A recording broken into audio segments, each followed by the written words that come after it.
Bismillahirrahmanirrahim.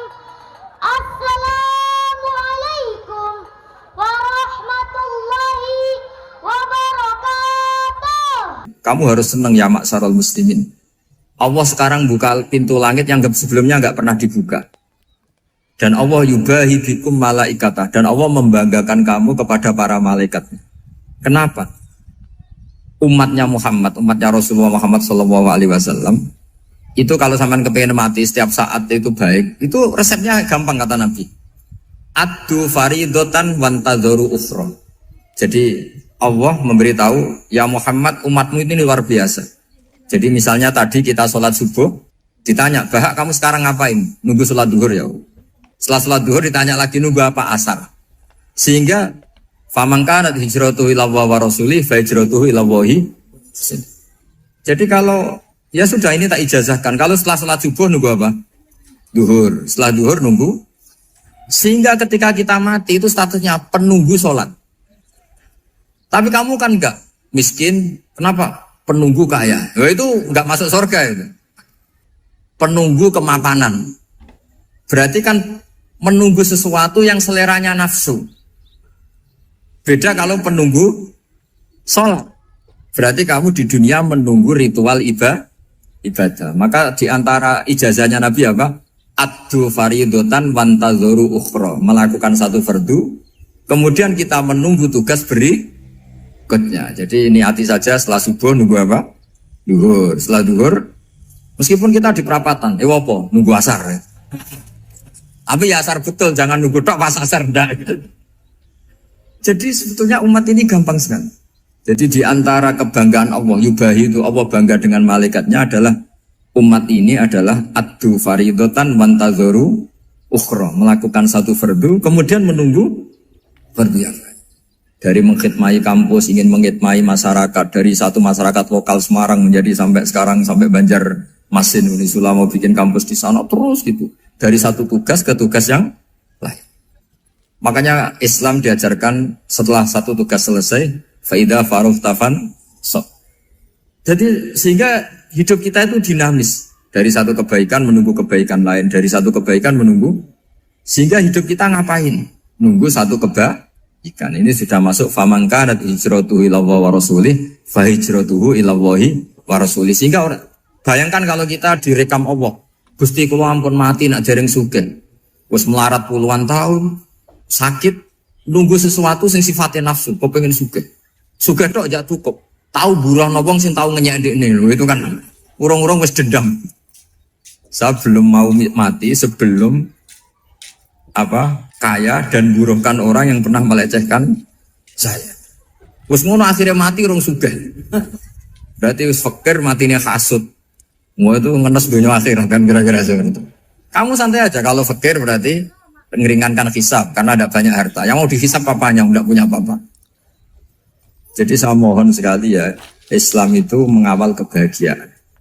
Sebab itu sampai bahagia itu menjadi perintah Islam, kul bi fadlillah wa bi rahmatihi fa bidzalika falyafrahu. Karena dengan bahagia bi taat diharapkan orang Islam itu tidak bahagia atau cari kesenangan lewat jalur apa Mas. Sehingga ciri utama wali apa? Ala inna awliya Allahi la khaufun alaihim wa lahum yahzanun.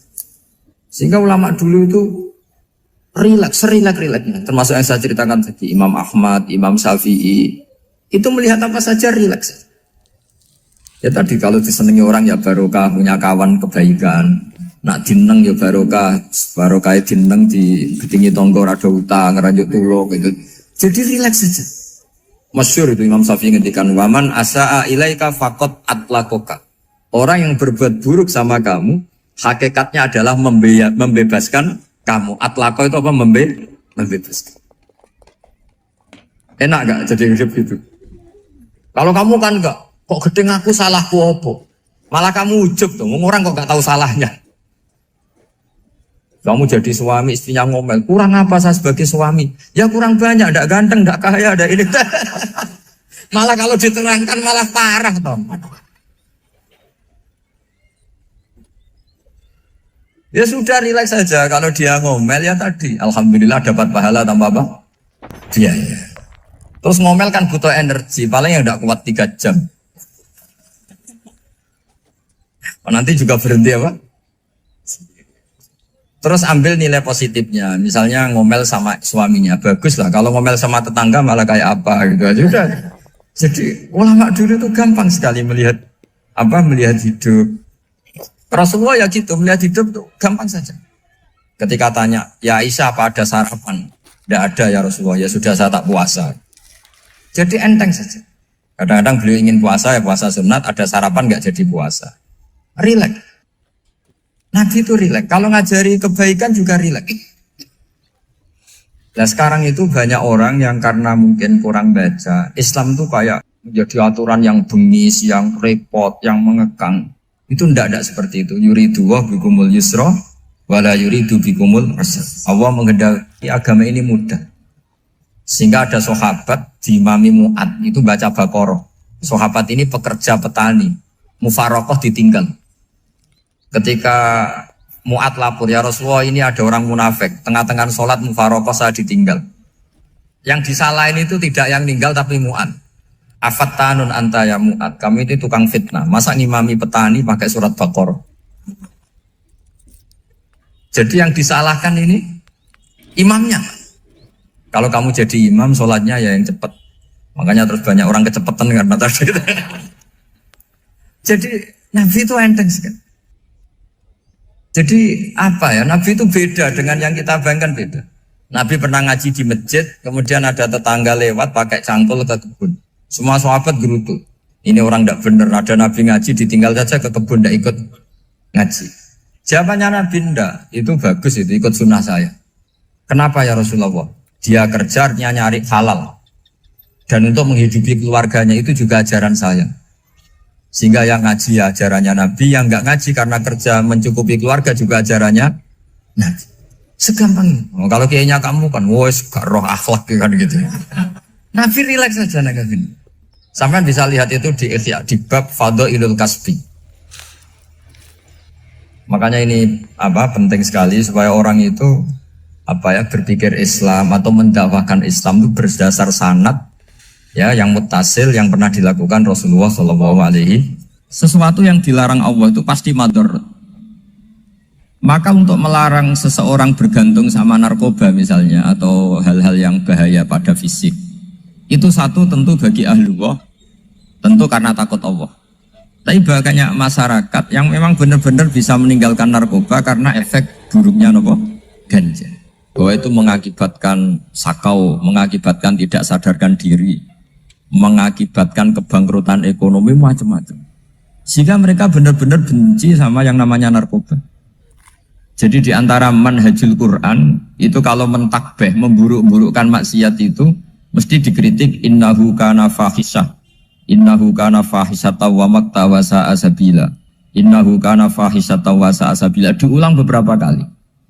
Sehingga dibutuhkan kecakapan untuk menganggap satu hal yang buruk itu fahsyah, sesuatu yang enggak rasional, sesuatu yang tidak positif, sesuatu yang pasti berdampak negatif.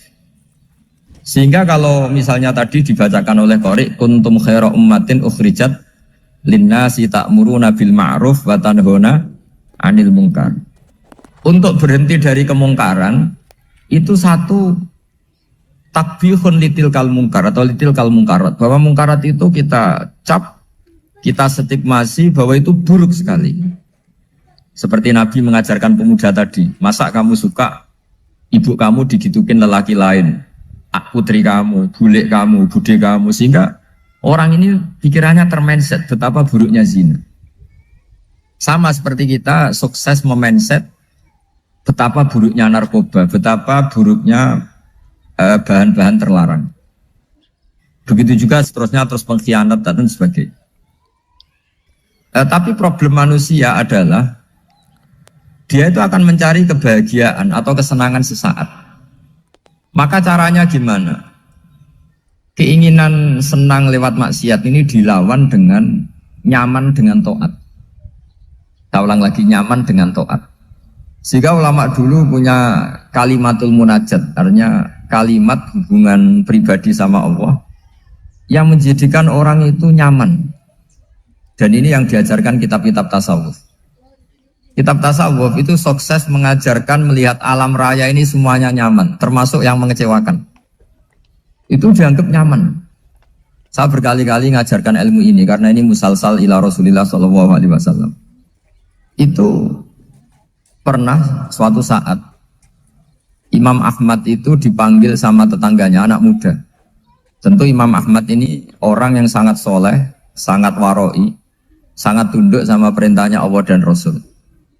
Pemuda tadi manggil, ya Ahmad, datang ke rumah saya. Imam Ahmad datang.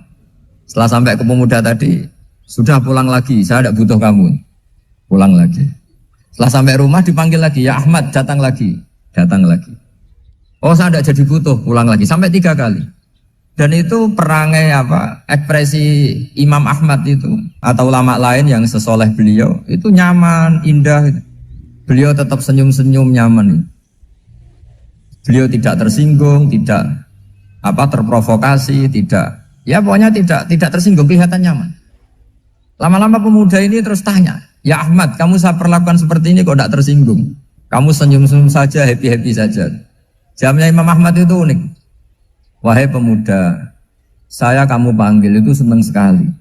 Karena kata Nabi, kalau kamu iman dengan Allah dan Rasul, maka hormatilah tetangga. Jadi saya senang.